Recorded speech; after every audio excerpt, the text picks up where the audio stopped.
Bonsoir et bienvenue à cette nouvelle édition de Direct. Aujourd'hui, nous allons consacrer notre partie de débat à deux volets. Le premier concernant nos relations avec le Burundi, les ressortissants du Burundi se trouvant en Égypte et les Égyptiens au Burundi, notre coopération, notre fraternité en tant que deux pays africains, nos échanges.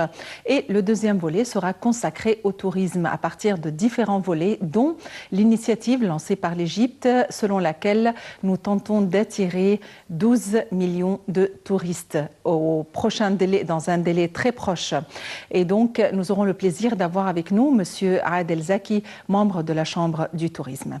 Mais avant de commencer, nous avons nos petits reportages, à commencer tout de suite par la série.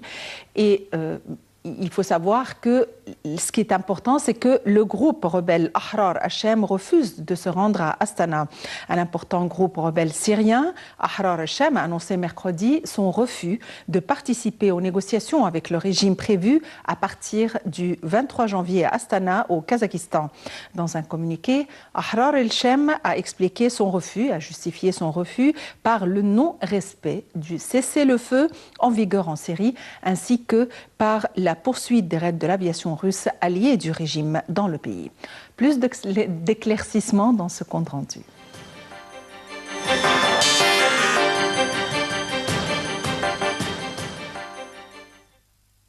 Un important groupe rebelle syrien Ahrar Hashem a annoncé mercredi son refus de participer aux négociations avec le régime prévues à partir du 23 janvier à Astana au Kazakhstan. Ahrar Hashem était l'un des 7 groupes rebelles à avoir approuvé l'accord de cessez-le-feu avec le régime sous le parrainage de la Russie et de la Turquie, soutien des rebelles. Ce cessez-le-feu, malgré les nombreuses violations depuis son entrée en vigueur le 30 décembre, a permis de préparer les négociations d'Astana.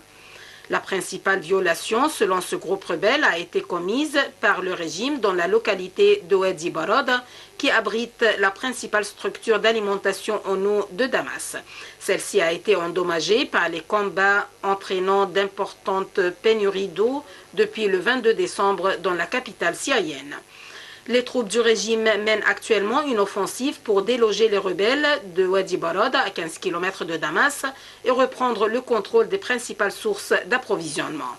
Après de longues discussions, les dirigeants du groupe ont décidé de ne pas participer à la conférence d'Astana pour plusieurs raisons, a dit Ahrar Hashem, en citant notamment l'offensive du régime contre le peuple à Wadi Barad et la poursuite des raids de l'aviation russe qui font des victimes. La délégation des groupes rebelles à Astana sera dirigée par Mohamed Allouche, un dirigeant de Gesh el-Islam. Elle sera aidée par des conseillers de l'opposition politique. Ahrar Hashem a néanmoins affirmé qu'il apporterait son soutien aux décisions qui seront prises à Astana par les autres groupes rebelles si elles servent les intérêts de la nation.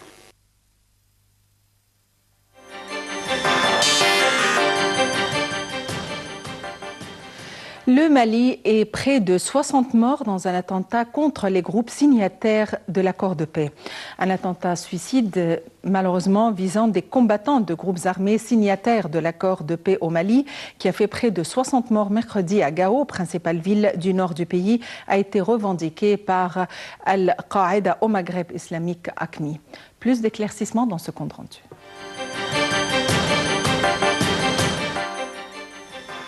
Les combattants appartenant à la coordination des mouvements de l'Azawad, CMA, ex-rébellion à dominante Touareg, ou à des groupes armés pro-gouvernementaux se préparaient pour les patrouilles mixtes prévues par l'accord de paix signé en mai-juin 2015 entre Bamako et ses différents groupes armés. Ces patrouilles, auxquelles doivent également se joindre des militaires maliens, sont censées préfigurer la refonte d'une armée malienne unitaire. Le président Ibrahim Boubacar Keïta a annoncé un deuil national de 3 jours à la suite de cet attentat le plus meurtrier de l'histoire récente du Mali. Dans une allocution télévisée, il a annoncé au moins 60 morts et 115 blessés, sans préciser si ce bilan incluait le ou les auteurs de l'attentat. La mission de l'Mali a évoqué des dizaines de morts ainsi que des dizaines de blessés. La médiation internationale et les parties signataires de l'accord ont condamné un attentat lâche et meurtrier commis par les ennemis de la paix. Le Conseil de sécurité de l'ONU, réuni mercredi pour discuter de la situation au Mali, a estimé que les retards continuels menacent la viabilité de l'accord.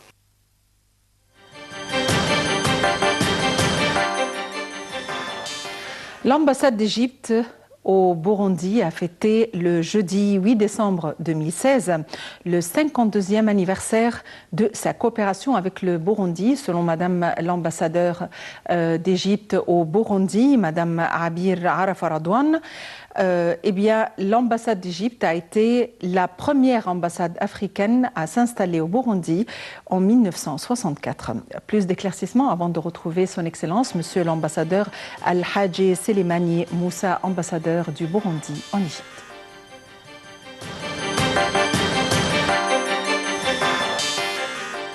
L'Afrique est la priorité du président Abdel Fattah el-Sisi depuis son arrivée au pouvoir en 2014. L'Égypte a toujours entretenu des relations avec les pays africains, spécialement ceux qui sont traversés par le Nil. Aujourd'hui, le pays se focalise sur tous les pays africains pour construire un développement qui ne dépend pas du monde occidental.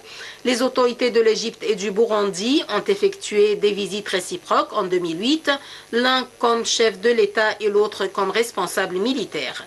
L'Égypte a une grande ambition de désenclaver les pays du continent, comme le Burundi, à travers un grand projet de navigation maritime à partir du lac Victoria jusqu'en Méditerranée. Il compte élargir sa coopération avec ses pays frères dans le domaine de la télécommunication, dans la lutte contre le terrorisme, ainsi que le renforcement des capacités dans le maintien de la paix et la sécurité. L'Égypte collabore avec le Burundi pour créer les opportunités de travail et d'échange d'expériences et des services à travers les grandes entreprises égyptiennes qui aimeraient venir investir au Burundi. Dans l'option de consolider les relations, l'Égypte va accroître sa coopération bilatérale avec le Burundi. De grandes entreprises égyptiennes vont au cours de cette année s'installer au Burundi. Il s'agit de l'Arab Contractors et Orascom. Aussi, l'Égypte accueille un bon nombre d'étudiants burundais, une centaine au total.